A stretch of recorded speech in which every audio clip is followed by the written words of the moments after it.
Buenas tardes en Italia a todas y a todos y buenos días en México a todas y a todos. Tenemos dos invitados en este nuevo capítulo de Poéticas Anfibias, escribir entre dos lenguas, que no necesariamente es en dos lenguas, sino entre, ¿no? Estar siempre en una situación anfibia, una situación fluida de comunicación. Y bueno, nuestros invitados de hoy son Liz Sáenz y Manuel Bolón Pale. Y bueno, quiero presentarlos para después empezar una conversación. Van a leer sus poemas en las dos lenguas y vamos a hablar un poco de la situación actual de sus lenguas, de su historia con sus idiomas, de los desafíos, y los vamos a escuchar en la música de su lengua. Pero primero quiero presentarlos. Entonces, Liz Sáenz, poeta hablante de la lengua zoque, que pertenece a la familia Mixe, nacida en el municipio de Chapultenango, en el estado de Chiapas.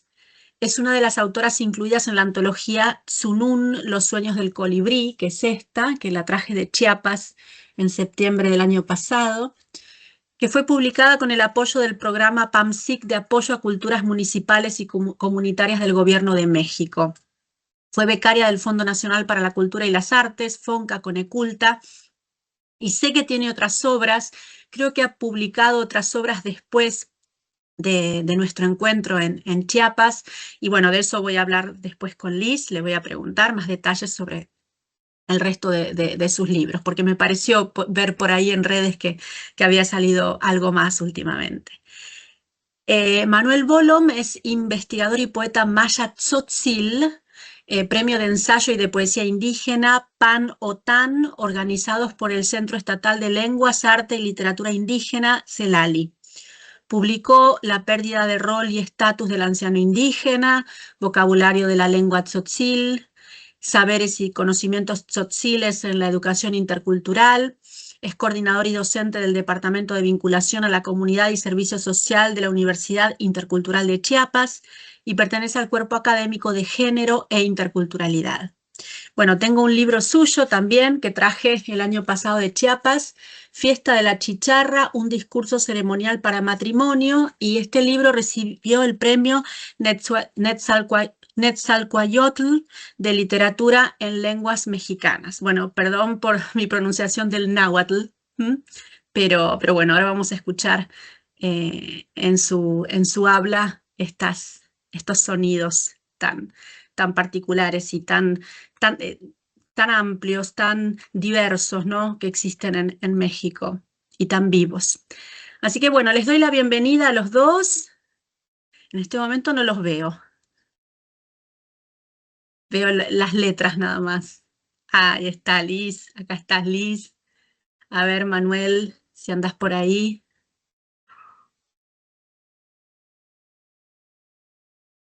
Y bueno, yo voy empezando con Sí, vos, muchas Liz. gracias. Muy contento. Ahí La verdad es está, una ahí alegría. estamos los tres. Bien, bien, bien, ahí estamos los tres. Bueno, yo quería preguntarles un poco, sé que vuestras lenguas maternas pertenecen a familias distintas, ¿verdad? No forman parte de la misma familia, por lo que entiendo. Y quería preguntarles un poco para que los alumnos se ubiquen, eh, vuestras lenguas, ¿cuántos hablantes hay? ¿Cuáles son los espacios en los que se puede aprender? Si hay políticas de cuidado, de preservación de estos idiomas, en fin, un poco la situación, antes de pasar a la situación familiar o individual, que voy a preguntarles, querría saber un poco que nos ubiquen, que nos describan estas lenguas. A ver, Liz o Manuel, es igual.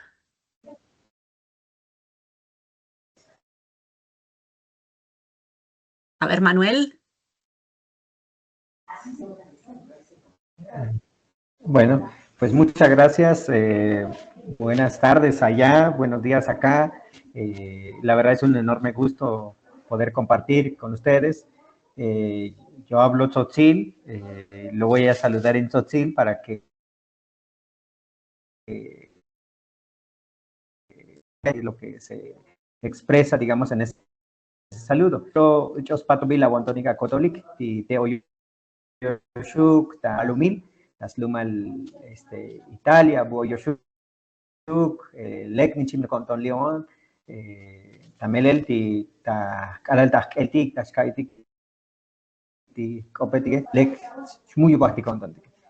Bueno, en relación a la pregunta, pues en Chiapas hay dos grupos lingüísticos, específicamente los zoques, ¿no?, que se ubican en la región norte, digamos, de nuestro estado de Chiapas. Ambos, tanto Liz y yo, ubicamos en el sur, digamos, de nuestro México, de nuestro país, ¿no? Entonces, en ese pedazo de sur hay dos grupos lingüísticos justamente que colindamos de alguna manera, tanto zoques y mayas, la frontera con Guatemala, justamente, ¿no? Estamos al límite, digamos. Nosotros, los zoques y mayas, el zoque justamente tiene una raíz, digamos, que viene de Mije o Poluca, ¿no? Y a diferencia, digamos, de nosotros, que también venimos del tronco mayense en general, ¿ah? El grupo mayense se divide más o menos en Chiapas, en 11 lenguas, digamos, pero que Guatemala, ¿no? O sea, solamente en México estamos ahí. Y dentro de ese está el tzotzil, justamente, quien, bueno, de manera personal yo hablo la lengua tal, ¿no? Pero siguen siendo dentro de la rama de la lengua mayense, digamos, ¿no? Y tanto la lengua zoque, pues ahí será, digamos, de comprendernos, porque son distintas raíces lingüísticas, distintos orígenes de alguna manera, culturalmente, ¿no? Y ambas tienen una gran riqueza cultural, tienen todo un proceso, digamos, muy, muy interesante, con un bagaje, digamos, de profundidad, digamos, de la lengua.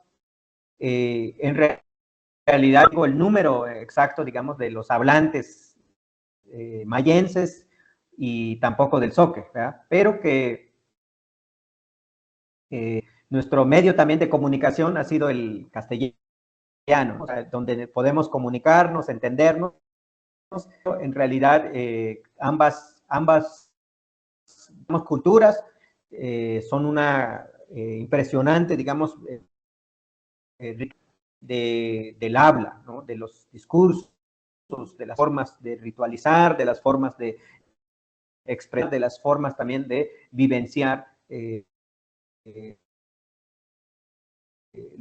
¿no? Hay todavía muchos, digamos, en lenguas indígenas o en hablantes zoques y hablantes mayas en general, ¿no?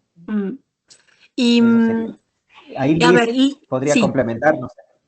sí, sí, Liz, ¿querrías agregar algo y también dónde aprendiste o dónde afianzaste tu lengua? Yus Corolla, Osipuna Hutsi, Agua Kubuyomo, Genene Casahu, de Duman Yang, que yo teme ya Somo, Italia, y Yus Corolla, yo aquí, yo jamás Macatuo en Yang.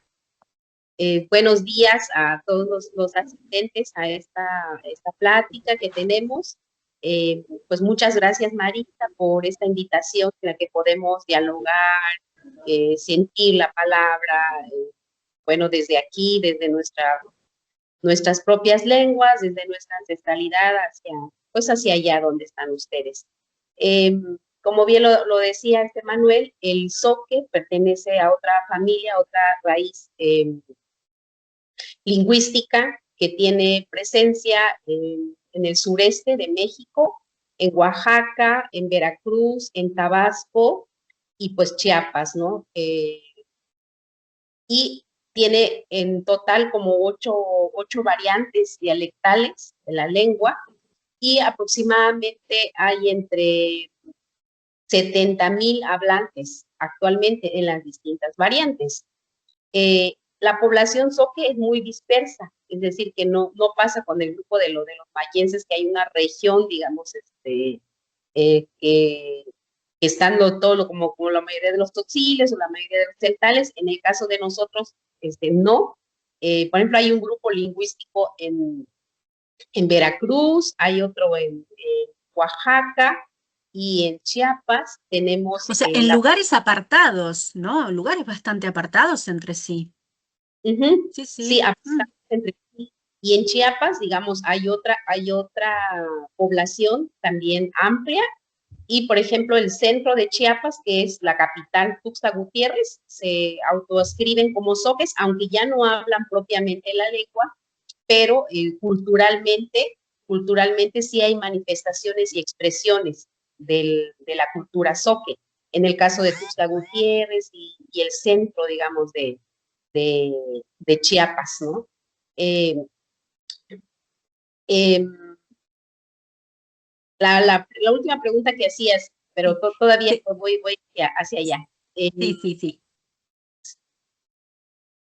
Las investigaciones han arrojado que la lengua mije zoque, popoluca, o sea, es como el mije popoluca, como dos estas raíces, que también están, la otra familia, que es más hacia toda la que es la parte de Oaxaca, de los mijes, es la misma raíz que tenemos con ellos, de la familia, digamos, de la primera raíz lingüística.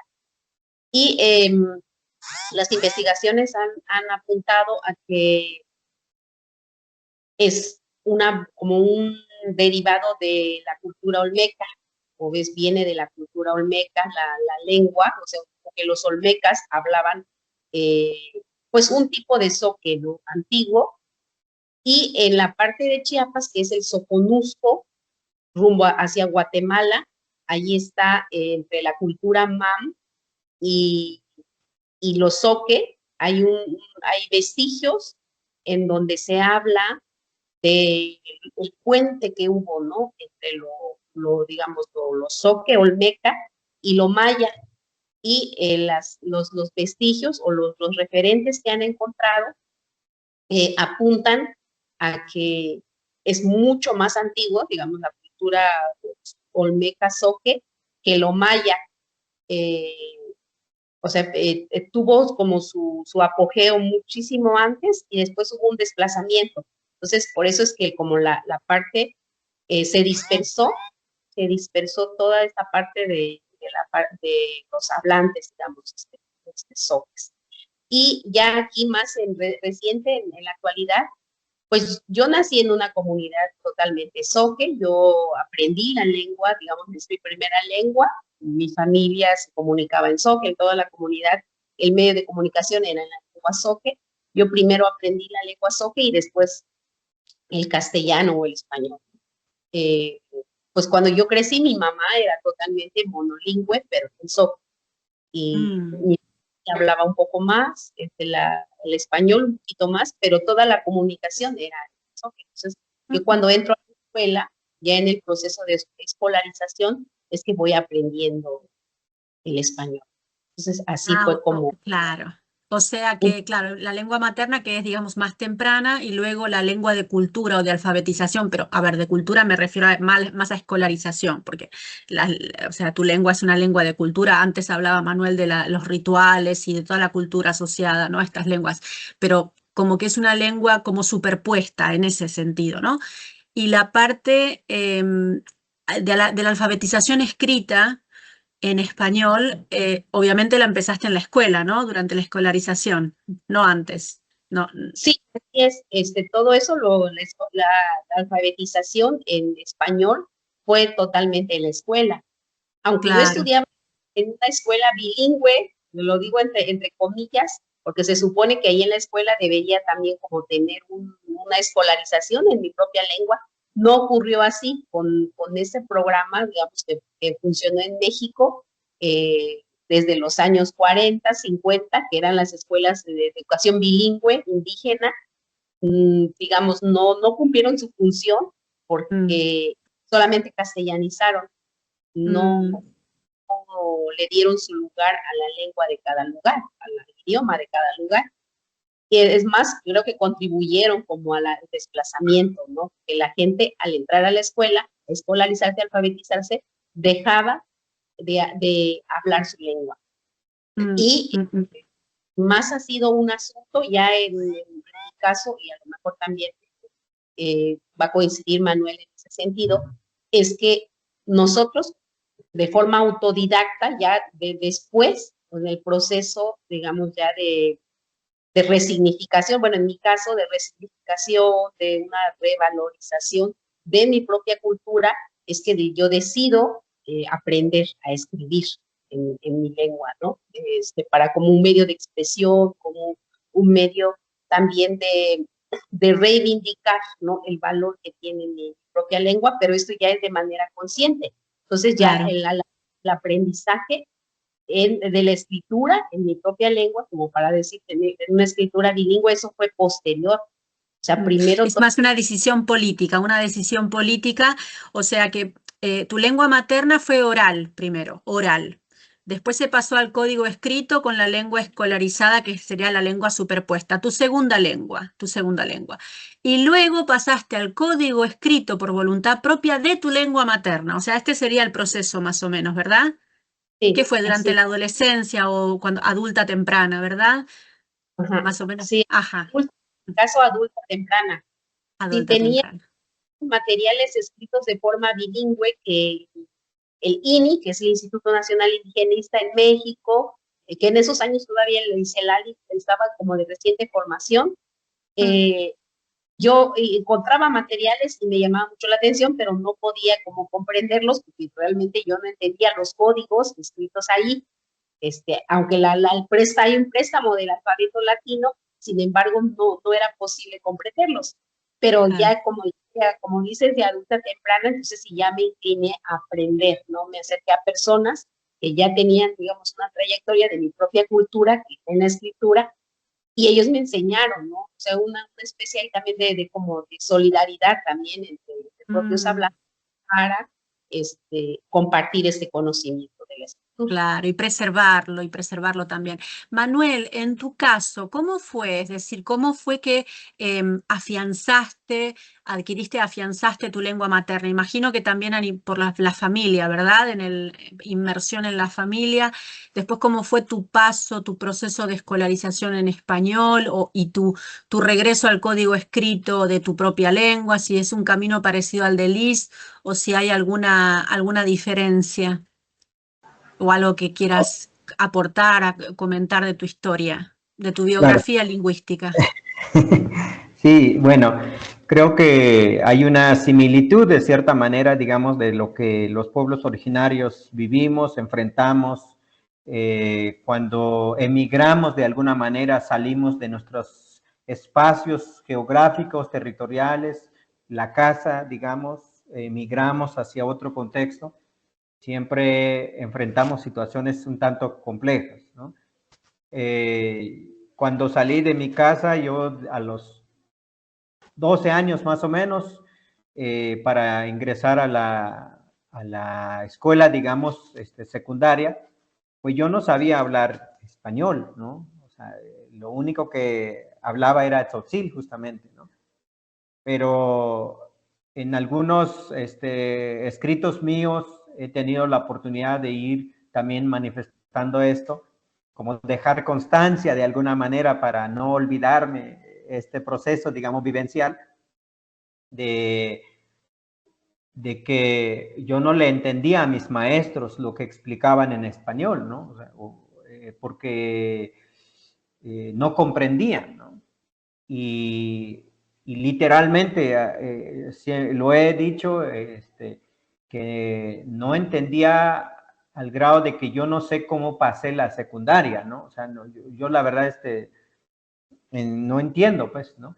Pero que cuando reviso mis notas, por ejemplo, yo tengo 6.9 de promedio salir de la secundaria, ¿no? Y Y entonces ahí me doy cuenta de que no comprendíamos lo que estaba siendo enunciado desde el castellano, desde el español, ¿no? Pero tenía las ganas de seguir estudiando, esa es la realidad, ¿no? Pasé, por ejemplo, la prepa, que se tiene que pasar por un examen, y muchos de mis compañeros no logran pasar, pero yo sí logro pasar, y también sigo enfrentando esta situación para aprender, digamos, el español. Y al grado de que también muchos de mis maestros decían que no estaba hecho para estudiar justamente, ¿no? Y sin embargo, la resistencia o estar en constancia, digamos, de lo que uno está intentando aprender, pues logro terminar al final de cuentas, ¿no? Pero en ese lapso, en esos 6 años, digamos, hubo momentos justamente de negar inclusive la identidad, mi identidad, ¿no? Negarla, de no, porque lo indígena pesa mucho. O sea, la verdad es que es un problema que se tiene, digamos, en términos de racismo, discriminación y todo lo que se pueda hablar en esos componentes, digamos. Y decir, negar la identidad, negar quién es uno, ¿no?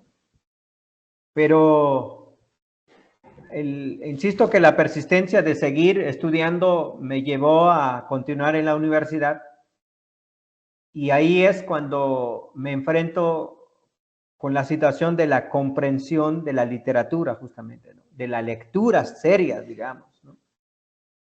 Y gracias a un maestro que me sugirió leer a Juan Rulfo de Pedro Páramo, ahí inicié. O sea, ese es el puente que hice, digamos, con el mundo mío, que es de pueblo originario, y el mundo distinto que es el español, digamos, o el castellano, ¿no? Además, eres profesor en la universidad y te dedicas a la interculturalidad. Es Correcto. precisamente esa, cuando hablas del puente, ¿no? O sea, se ve que ya tenías una tendencia a la interculturalidad, es decir, resistir para conocer esa lengua que no era la tuya, pero de alguna manera te atraía para tender puentes entre las dos, ¿no? Y como aceptar que en el fondo es una doble identidad la tuya, con una principal, ¿no? Como ancestral, pero otra que también forma parte de tu realidad. Entonces, Sí, eh, es de correcto. tu vivencia, todo lo que me estás contando, entiendo bien ahora tu biografía. Sí. Eh, como esa voluntad de mediación. Bueno, aquí en esta sala virtual hay muchos alumnos que son de mediación lingüística y cultural. O sea, se llama así la Maravilloso, licenciatura, maravilloso. mediación lingüística y cultural. Entonces les enseñamos precisamente a hacer puentes entre culturas, a tener esa Excelente. mirada, ¿no? Esa mirada intercultural. Así que es estupendo lo que estás contando, porque eso Sí, es lo que queremos afianzar en los estudiantes. ¿Mm? y hago Eh, esta narrativa, sí, digamos, perdón que te sí, interrumpa, no, no, no, dime.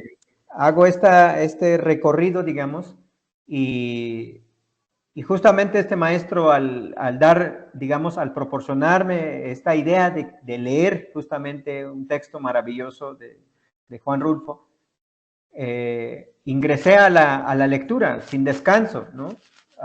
Yo trabajaba en aquel tiempo, bueno, yo he tenido distintos trabajos, desde limpiar piso, estar en un restaurante, en un bar, en distintos componentes, digamos, de mi existencia, eh, pero que eso me ha ayudado mucho también, ¿no?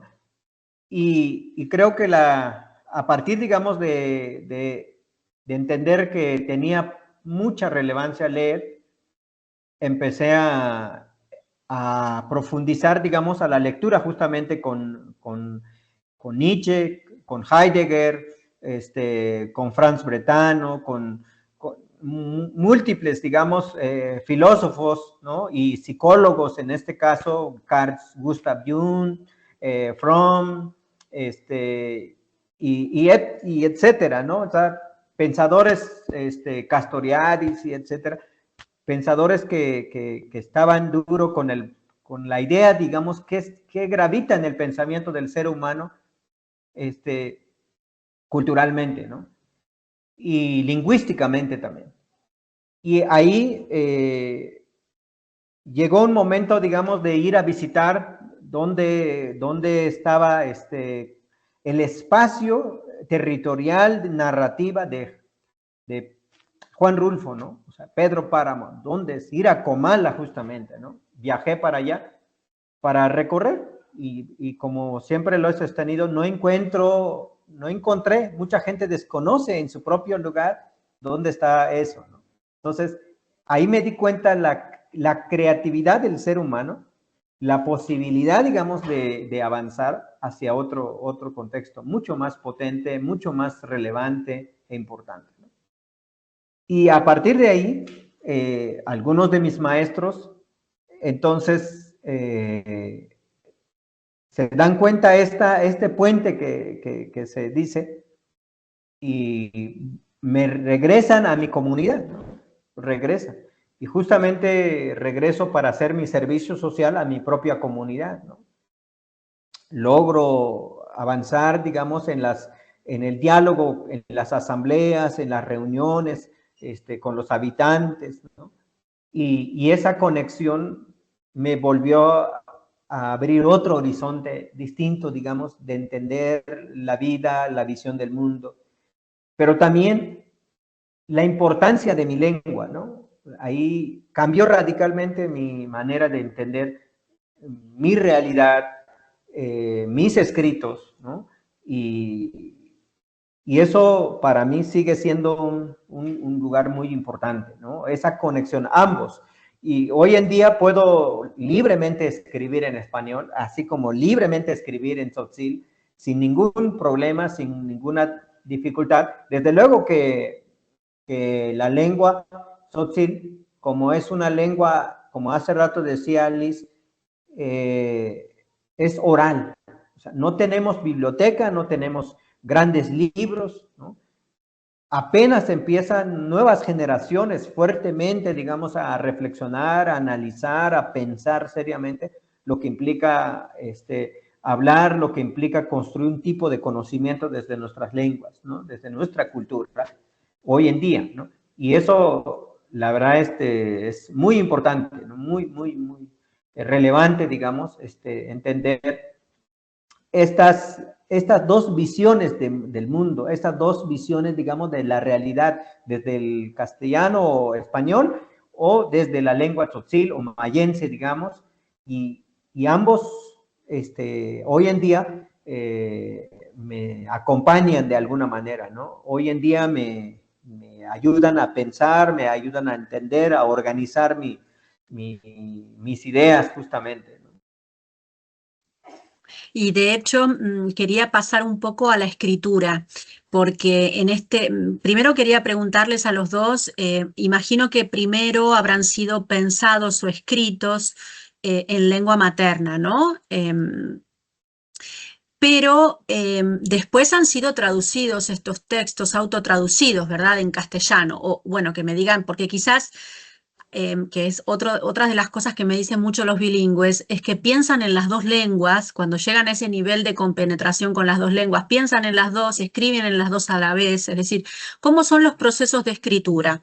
Y después, uy, aquí hay una tormenta, no sé si se escucha, pero por eso estoy silenciando. Cuando termino de hablar, me silencio, pero quiero hacer la pregunta. O sea, ¿cómo es ese proceso de escritura en las lenguas?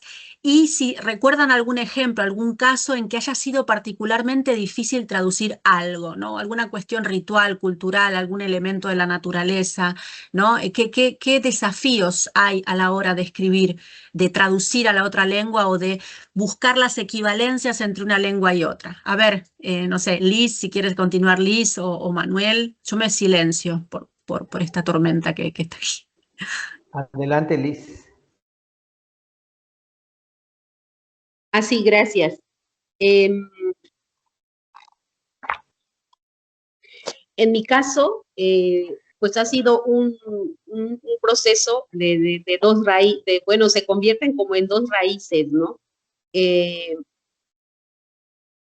Pensar en mi lengua para la escritura de mis textos me da fuerza, eso es lo que siento, o sea, me siento fuerte con eso. Y voy a decir que es como una complicación el tener, y eso ya lo hemos discutido en otros espacios, como el siempre estar pensando en que hay que traducirlo, ¿no? Al español para poder ser leído, ¿no? Y ese es un reto al que nos enfrentamos quienes, digamos, queremos ser leídos en otros espacios, en donde tiene que existir un puente para que puedan llegar a esto que estamos escribiendo.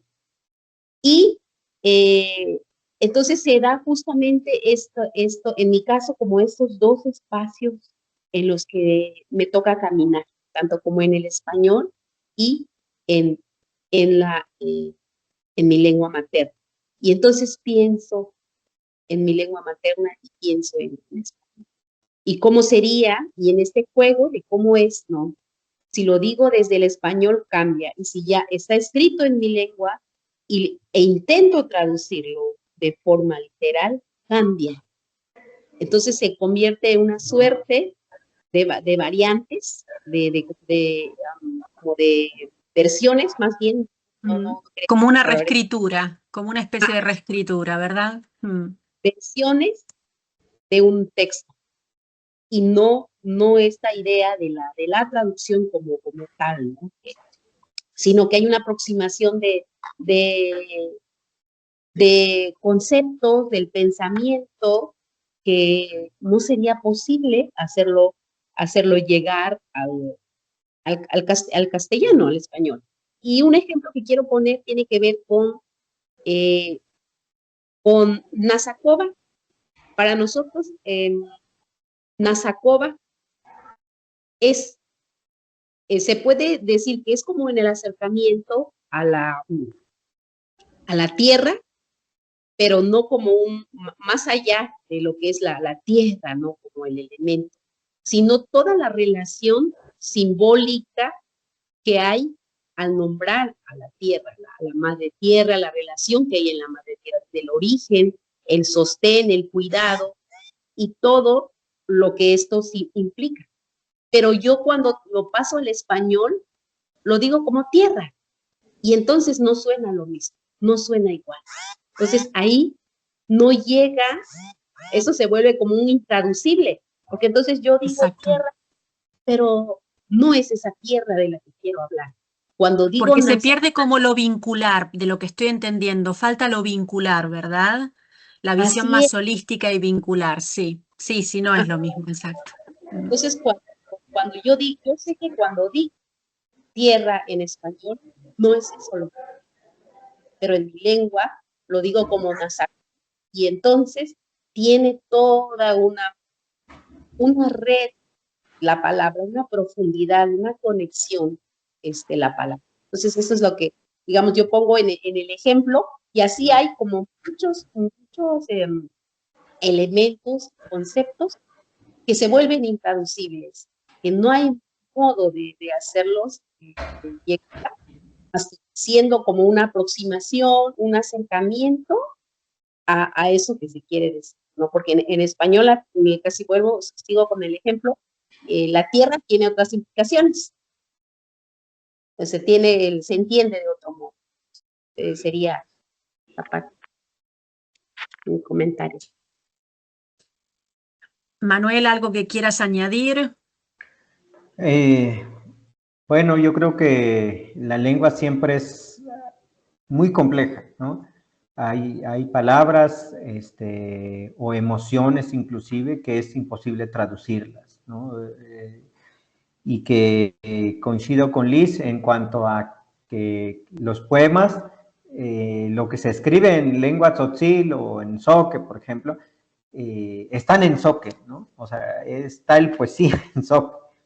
Y lo que hay un intento es una aproximación justamente para que se entienda de alguna manera al compartir en castellano, ¿no? Y desde luego que tienen estructuras completamente distintas, ¿no? Son hermanos gemelos de alguna manera, pero que hablan de emociones, relaciones distintas, digamos, ¿no? Entonces, y creo que hay palabras de alguna manera que complican traducirla, ¿no?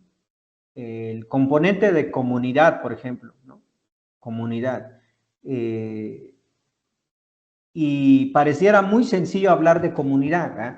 Pero en realidad cuando en la lengua o en castellano decimos reúnanse en un grupo escolar, por ejemplo, reúnanse en 5 comunidades. Ahí empezamos ya con retos, ¿no? Hagan las actividades en comunidad. Una vez que terminan, salgan a la comunidad, pregunten a los habitantes de la comunidad. Parece que es algo cacofónico o repetitivo el lenguaje. Sin embargo, esa es la complejidad, digamos, de enunciar estas palabritas, ¿no? Y muchas veces caemos en que hagan pequeños equipos, ¿no? Y en realidad, y después, júntense, reúnense y vayan afuera y, bueno, vayan, digamos, a preguntar a la comunidad qué opinan, ¿no? Pero en realidad, la nueva dinámica hoy en día, en los espacios áulicos hoy en día, la nueva escuela mexicana, por ejemplo, plantea esto, trabajar en comunidades, en microcomunidades, ¿no? Y en realidad nos ha complicado traducirla, sin embargo, también nos ha permitido dar cuenta la riqueza de nuestra forma de expresión al hablar de comunidad, ¿no? Hablar de, por ejemplo, hay palabritas como comunamtel. Esa palabrita pareciera muy simple y sencillo de decir trabajar en común, ¿no? Un común que integra emociones, relaciones, ideas, pensamiento, espiritualidad, etcétera, etcétera. Pero ¿cómo se hace eso? O sea, y en términos didácticos ya cambia, digamos, o complejiza, ¿no? Y creo que ese es algo que hemos ido avanzando en el pensar, digamos, de nuestras propias prácticas, de nuestros pueblos originarios, de dar cuenta que hay conceptos que no es posible traducirlas, pero es también posible estoy compartirlas, ¿no? compartirla, eso estaba diciendo, sería como un pasaje desde las lenguas prehispánicas al español, es decir, una manera de abrir la mirada en el español a formas de reunión, formas de vínculos que vienen de otras lenguas y de otras sociedades, ¿no? Porque, por ejemplo, pensaba en el ejemplo que estabas dando de comunidad y equipo. ¿Cuál es la connotación? La palabra equipo en español muchas veces se usa en el sentido de competencia. A ver, un equipo compite contra otro. O sea, el uso que se da de equipo cambia completamente el concepto, digamos, como de célula única conformada por distintas partes, ¿no? Que tiene la comunidad. Entonces, en ese sentido, creo que hay como una especie de préstamo positivo, ¿no? De formas sí, de vincularse que puede venir de las lenguas de ustedes, ¿no? Y también pensaba en el caso de tierra que daba Liz, porque tierra en español también puede ser algo estrictamente material, pero en las lenguas originarias de Abya Yala, la tierra nunca es entendida en un sentido estrictamente material. Entonces, ahí ya hay como una neutralización que para la poesía imagino que debe ser todavía más, o sea, que el sentido de pérdida que deben tener ustedes debe ser muy grande, distinto al que podría existir entre, por ejemplo, el español y el italiano, ¿no? Es decir, esa pérdida, porque a mí me daba la sensación también, me interesa muchísimo reflexionar sobre estos procesos, me daba la sensación de que Elisa hablaba como de un peso, de decir, bueno, yo puedo expresarme de una manera adherente, coherente, puedo expresar mi identidad en mi lengua materna. Y bueno, si quiero compartir con otros, tengo necesariamente que pasar por el castellano, como si fuera, no sé, como un peaje, una suerte de peaje, una cosa así, ¿no? Entonces, lo puedo entender a partir de estos ejemplos que me están dando. Muy bien. Yo quería pedirles, después les voy a preguntar por estos dos libros, pero quería pedirles si nos leerían en la lengua materna y después la traducción. A ver, dos poemas, dos o tres. Yo sé que, por ejemplo, Liz tiene poemas más breves, que a veces son como aforemas, aforismos, poemas o, digamos, imágenes, son como más breves, con lo cual podrías leer más, Liz, lo que quieras compartirnos. Bueno, sí, sí, empiezo. Sí, voy. Nazco Hunguit, arcoíris de tierra. Oyáis yatsiram, huyubia, tuxiba winandujkomu. Espa, sirispa, de suxuse. Raíces de luna florecen en verdes balcones, danzando al vuelo del colibrí. Sinujo sukuy de suxushne, nasco nuxkuy, ñuñuñapa nas, paki, chifkiahu, cuyusebutzamehin, ispatzapomu. Besos de miel colibrí, la tierra te nombra, en huesos de arcilla, corolas de versos en alto cielo. Oxisiscusheva, nus papá, llévate iscuy, nasacobas. Sonrisa de maíz, cálida estación dulce, petición de vida, honra la tierra. Oxi morejin y nejin tucubocho, unhuaj tot sebure, poasebo un tucueca, guadbamute coloncha. Soy de barro y agua, cabello de lombriz, techo de majagua donde canta la codorniz. Yus Corolla. Gracias. Gracias. Ahí escuchamos la tierra en castellano. Ahí escuchamos ese ejemplo que dabas. Manuel, a ver, de aquí, después les voy a preguntar porque me parece muy interesante. Antes hablabas de la ritualización, Manuel, y bueno, esto es un ejemplo perfecto. Y después el título, Los sueños del colibrí, y vos nombrabas el colibrí, Liz, y bueno, entonces toda esta cuestión simbólica de la naturaleza también te quería preguntar por eso. A ver, Manuel, si nos lees algo, son poemas más extensos, es un libro muy orgánico, muy unitario, lo que nos quieras leer. Muy bien. Vamos a leer un fragmento, digamos, de esta solicitud de palabra que le llamamos, ¿no? Dice, Scanel Kop, Sbakin, Chulmetik, Oyota Vinagel, Chulmetik, Oyota Chulbalomil, Yahual el Vinagel, Yahual el Balomil, Chulu, Metik U, Oyota Vinagel, Chulu, Chulmetik, Oyot Chuk Bolometik, Yahual el Vinagel, Yahual el Balomil, Yahual el Chulik, Chulmetik Tavistik, Lishanab Talel, Tayolon Yanal, Chul Moltetik, Ushuluntal, Tastuhulal Voljalbo, Ta Chukulaltik, Tetiknital, Siuk Unin Kanal, Sahal Mutetik, Tayolon Steel, Sop Mutetik,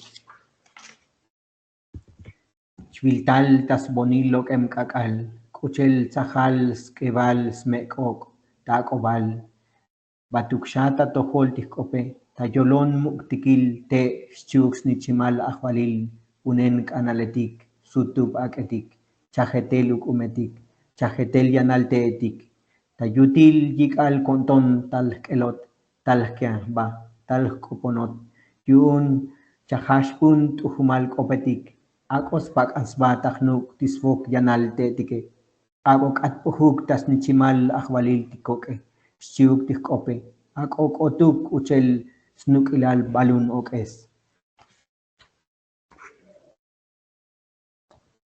Solicitud de palabras. Primera ceremonia. Divina Señora que estás en el cielo, Divina Señora que estás en la tierra, dueña del firmamento, dueña del mundo, Luna, Madre Divina que estás en el cielo, Luna, Madre Divina que estás entre jaguares, dueña del cielo y de la tierra, dueña de los vientos, dueña de la llanura. He venido caminando bajo las hojas de los viejos árboles, mojándome con la lluvia de ayer, con los marañones del bosque, con las avecillas amarillas, naranjas, bajo el árbol nido de pájaro, que vuelan en el color del horizonte, como la brasa resplandeciente en el fogón nocturno. Vaya hacia ti la palabra de selvas y orquídeas, simientes estrellas, bejucos espiralados, caudal de ríos, hojarasca de ruidos. Desde el oscuro de mi corazón he venido a mirarte, he venido a arrodillarme, he venido a hablarle, a que me untas de palabras sabias, a que el espumarrajo de las hojas se pegue en mi garganta, a que se transforme en orquídea esta lengua y la voz en canto de cenzontle. Gracias. Bueno, bueno, bueno. Esta repetición de la plegaria, la verdad, como una plegaria, bueno, es un pedido de mano, ¿no? Y cómo se puede reflejar en las dos lenguas, sin entender naturalmente tu lengua, pero esta música interior es muy adherente entre las dos lenguas. Esto seguramente le habrás prestado cuidado, ¿no? Prestado atención a la repetición, ¿no? A que sea creíble, que sea verosímil en las dos. Una de las ideas, digamos, de este libro es que se recuperara justamente la estructura lingüística de la oralidad, ¿no? Claro. Y ese es el punto clave, ¿no?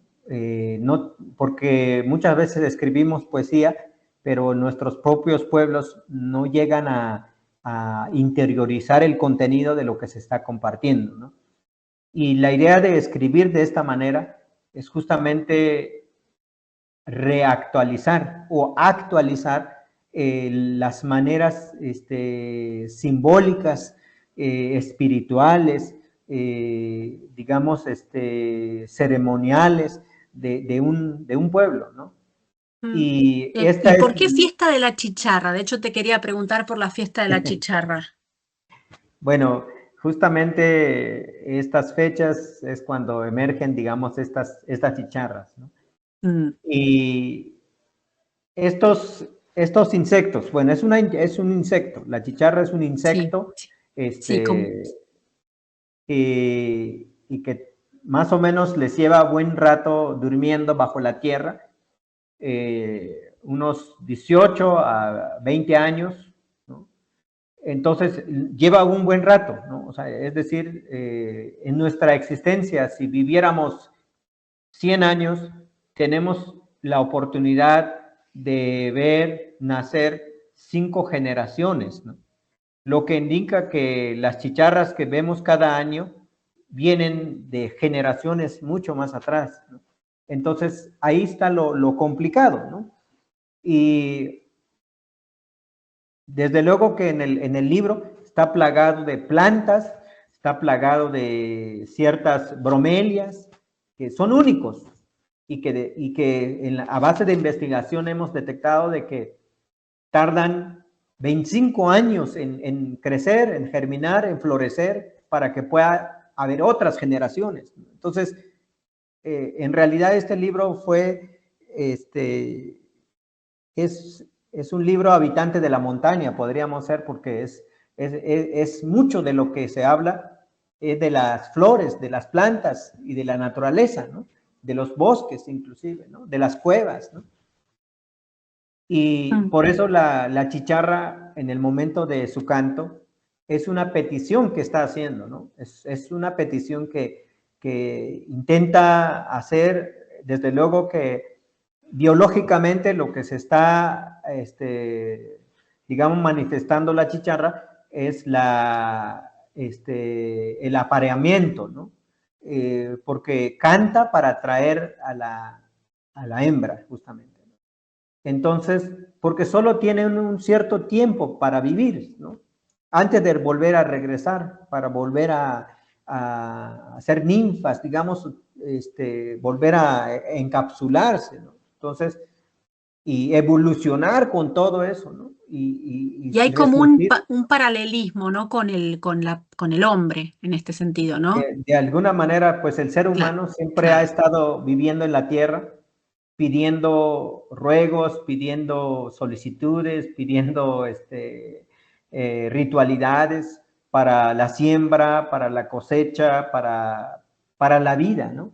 Y cuando se habla para el matrimonio, bueno, es una manera de nombrar, digamos, no encontré un título más corto, porque me pareció un acto ceremonioso, digamos, de la búsqueda de una pareja, de requerir justamente, y digo, podría compartirle con los jóvenes que estás ahí con ellos, en el apartado 2, que es donde la palabra de los jóvenes, empieza a tener un valor fundamental de decirle a su papá, a su mamá, que está enamorado o enamorada, ¿no? Desde luego que eso radica, o que está de fondo, los grandes valores que hoy en día de alguna manera la hemos olvidado, ¿no? La hemos olvidado. El respeto, digamos, hacia los padres, decir, ¿sabe qué? Tengo deseos de conocer a la joven, a la chica o al chico, y enamorarme, ¿no? Y yo creo que esos actos la hemos olvidado, estamos en una sociedad de manera que es muy, de alguna manera líquida, diría Bauman, o otros componentes que podríamos entender. Y por esa razón, la chicharra es dar cuenta, digamos, estos valores del ser humano. Y compartirlos, compartirlos, claro. El principio del respeto de la relevancia de la palabra, pero también el principio de respeto de los jóvenes a sus padres, el principio de respeto, digamos, de la pedida de ir a la visita de un domicilio, el principio del respeto de la fiesta como cierre final, ¿no? O sea, que dar cuenta que el ser humano es solo un instante que está aquí, es efímero su existencia, ¿no? O sea, en realidad decimos, ¿no?, que vivimos 50 años, 100 años o lo que sea, pero en realidad es algo efímero. Nuestra existencia es cuando uno entra a entender la cosmovisión o el cosmos del pensar de los pueblos, nos damos cuenta de que somos tan diminutos que con un gramo de poder nos creemos de los que sabemos, como que dominamos el mundo, ¿no? Y en realidad ese es el problema que radica el ser humano, ¿no? Y lo que trata aquí es la humildad, justamente, eso, la humildad, hacia la tierra, hacia la naturaleza, o en relación con la existencia compleja, digamos, con el cosmos, ¿no? Entonces, ese es un intento de verdad, no se ha analizado, es un libro que, pues, que se ha presentado así de manera muy breve, como que por su misma estructura, como que no le prestan mucha atención también. Porque, no lo hubiera imaginado, porque tiene muchas capas simbólicas este libro, la verdad. Y entonces, sin embargo, en otros países, justamente, o sea, y eso me agrada, la verdad, me siento tan feliz cuando hacen esta invitación.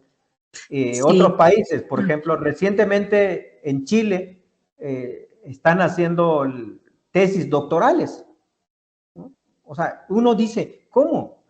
Y en México y en Chiapas, no hay mucha relevancia. Bueno, pero de hecho, ¿no? Manuel, te comento que a mí la semana pasada, cuando expliqué que iba a invitarlos a ustedes a charlar y también otros poetas, por ejemplo, guaraní, castellano, como Susi Delgado, etcétera, me pidieron un monográfico para la revista Casa de las Américas. Así que ahí los voy a contactar para pedirles poemas, y va a haber también parte crítica sobre la obra de ustedes. Excelente. Así que sí, se suma a lo que estás diciendo. Maravilloso. Sí. esto es un mundo, esto es un placer, es un aprendizaje y quería preguntarte también, Liz, que creo que publicaste algunas otras cositas después por lo que vi, pero quería también preguntarte un poco por el título, por esta visión a veces como panteísta, esta presencia de los animales casi y de los animales, los insectos, las plantas como divinizadas. Bueno, que nos hables un poquito de este libro o de otros tuyos. No te escucho, creo que falta el micro. Sí, Ahí está. sí, ya, ya, ya. Sí, el colibrí y otros seres como el jaguar y incluso los árboles, la ceiba y muchos otros elementos, eh, desde mi cultura lo consideramos como guardianes o como abuelos o como abuelas, también el agua, el fuego, la tierra, el propio aire, ¿no? Que se puede dialogar con ellos y que ellos escuchan y que también responden y que también sienten. Entonces, de ahí que cuando se pierde esa conexión, entonces hay como una pérdida del sentido, de la existencia o del espíritu o del alma, ¿no? Cuando todo eso se vuelve inanimado, es decir, que no sienten nada, es como muy difícil. Por eso en la parte de mi escritura aparecen estos, como parte también de esa filosofía de la que Manuela ha abundado mucho. eh, es importante porque en la forma como se expresan, digamos, él hablaba de la chicharra, pero en la forma en cómo se expresa el colibrí, o si el colibrí, por ejemplo, aparece de noche, significa otra cosa, viene como del lugar de la muerte, o trayendo un mensaje de la muerte, o si el colibrí llega a través de los seres que han trascendido, de los ancestros que han trascendido. Entonces hay una relación que vincula con la vida, digamos, con la vida presente o cotidiana dentro de la cultura y con otros espacios mucho más simbólicos, profundos, que dan sentido y comprensión al mundo, digamos, como la real realidad que se comprende también desde otros espacios y otros horizontes. Eh, es decir, que no sentimos que estamos solos, sino que todo tiene una voz y un lenguaje. Desde la que se cae, desde la forma como el viento llega, eh, cambia, digamos, y esto fue bien, esto es reciente, aquí fue como apenas, como unos días de vacaciones, entonces estaba en la comunidad, en el río, y de repente cambió el sentido del agua, pero fue por el viento, y ya no sonaba igual, y alguien de la comunidad dijo, es que ya va a comenzar a llover, por eso está cambiando el sonido del agua, porque el viento está viniendo en esta dirección. Entonces, como estos lenguajes que todavía siguen siendo importantes para comprender la vida cotidiana, y que esto no ocurre, digamos, en las grandes ciudades o en otros espacios. Y esto es Es como posible. si la poesía te afinara la mirada hacia esas, digamos, esos espacios como olvidados, esos espacios desplazados, ¿no? Porque la poesía es un ejercicio de mirada también, ¿no? Sí, Entonces, o sea, es la presencia de ese mundo, pero es la capacidad de ver ese mundo y de ponerlo por escrito, ¿no? Entonces, como una atención flotante, una cuestión sí, no de ver, sino de mirar, no de visión panorámica, sino de mirar, ¿no? Por lo que estás comentando, porque está muy imbricado en todo lo que estás diciendo, todo lo que sea un discurso estético con la vida cotidiana, ¿no? Necesariamente. Así que yo no sé, los alumnos suelen ser tímidos, pero prestan atención, porque yo después en clase pregunto y además para el examen oral van a elegir alguno de los temas de estas conferencias y van a charlar y seguramente me van a sorprender, pero en público son un poco tímidos. Yo no sé si, y a ver si se animan en español, si no, chicos, pueden preguntar en italiano si tienen alguna duda y yo traduzco. Se qualcuno vuole fare qualche domanda, la può scrivere nella chat e faccio la traduzione, oppure potete chiedere in spagnolo. Mm? Vediamo se vediamo se alguno si anima. No sé, Chiara, Francesca, Verónica, Sofía, Greta. Veo aquí 12 alumnos conectados. A ver si alguno quiere comentar algo, preguntar. Sí, que Bueno. hablen, que hablen. Fíjense que Ah. algo muy importante. Yo tuve algunos maestros italianos justamente, Mm, y que me adentré a otro campo de literatura justamente para analizar los ríos profundos, ¿no? Arguedas. Arguedas, justamente, ¿no? Es un texto maravilloso para mí, Sí. y que el maestro con quien inicié es con un italiano, justamente, ¿no? Por eso digo, hago la invitación a los jóvenes, a los chicos que nos están escuchando, que pudieran platicar. Digo, no somos tan No, es que te complejos. digo, no pienses que no piensen que es algo particular, nos pasa siempre, nos pasa siempre, son súper tímidos. En fin. Bueno, si no hay preguntas, yo después les comento en los exámenes lo que me dicen.